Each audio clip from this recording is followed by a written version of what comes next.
The Joltin Josie. Last I left off, I was in the process of post shading the entire plane, and I accomplished that yesterday.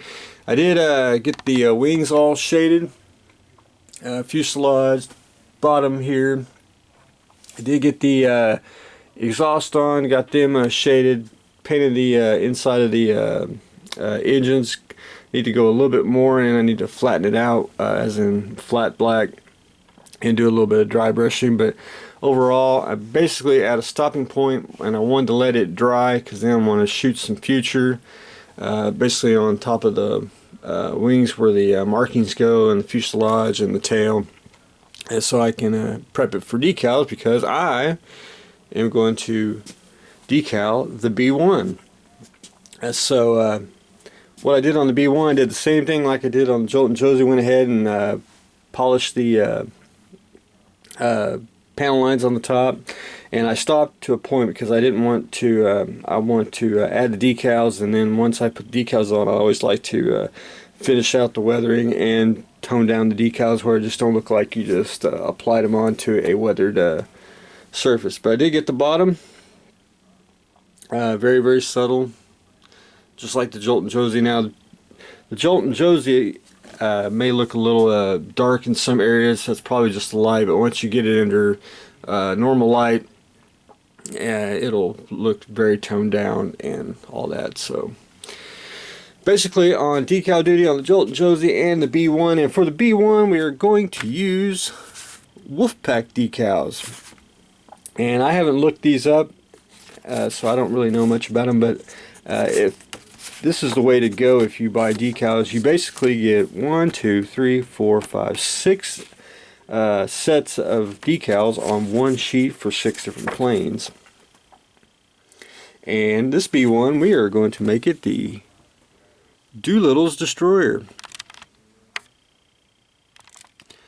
So that'd be unique. But anyway, the Wolfpack decals for 6 different planes on one sheet, that's really the way to go for aftermarket decals. And it's not just World War II, it's World War II modern, and even helicopters. I mean, actually, and they're excellent decals. I can't wait to try them out and see how good they go on. So decal duty getting very close to both planes. The Killer Shrew. I took the base coat, which is Camo Tan, and basically I forget which flesh. The basic skin tone, which is a little light. I didn't want to use white. I may do it, may not, but I'm pretty much probably just going to use the basic skin tone. But I lightened it up a little bit more, and dry brushed another round on here. And I'm going to do probably just the skin tone, maybe a little bit of white mixed in, and get it. And I'm probably going to leave it like that. I think that looks just about right. And mine will be different from anyone else's if you have seen one. Monster Model Review, he has, if you look on his channel, he has a video on how he painted his. And of course, you can go to sculptingwarrior.com and look how he painted his. So it's all the same, but yet it's all different styles of painting. But hopefully get a little more done on the Killer Shrew as time progresses. The monitor, I went in and to my whole red on the bottom here, I did the gold gray or whatever gray it was, the gunship gray for the top. Went in with Liquitex inks and just basically shaded the top. Just kind of tried to keep it a random pattern. I just basically wanted to just go over it real quick. I want to go with a lighter gray. I want to pick out some of the squares just to give it a little definition and a little I want to say Aztec-y, but that's not what I really want. But anyway, just going to make the squares just a little, break up the monotony, and then weather a little bit more.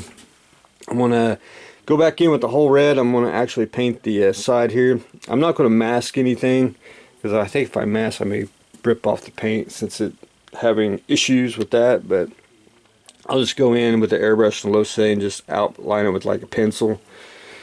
and be good on that. All I gotta do is add the flag. I just need to get me a some tin foil, glue that on, and there's a indentation inside the hole here for the anchor, and all I gotta do is just paint the anchor and glue that on, and then we'll be ready to take pictures of this and wait for a little while, make sure everything's a-okay, then we can put that on the base. So that's where I stand on the monitor. Want to get that done and off the bench because it is very fragile. But while I let things dry, I went ahead and decided I have to build this, and this is just going to be just a standard build, nothing fancy, just put together, painted, and decaled, and that's the Polar Lights 1000 Romulan Battlecruiser.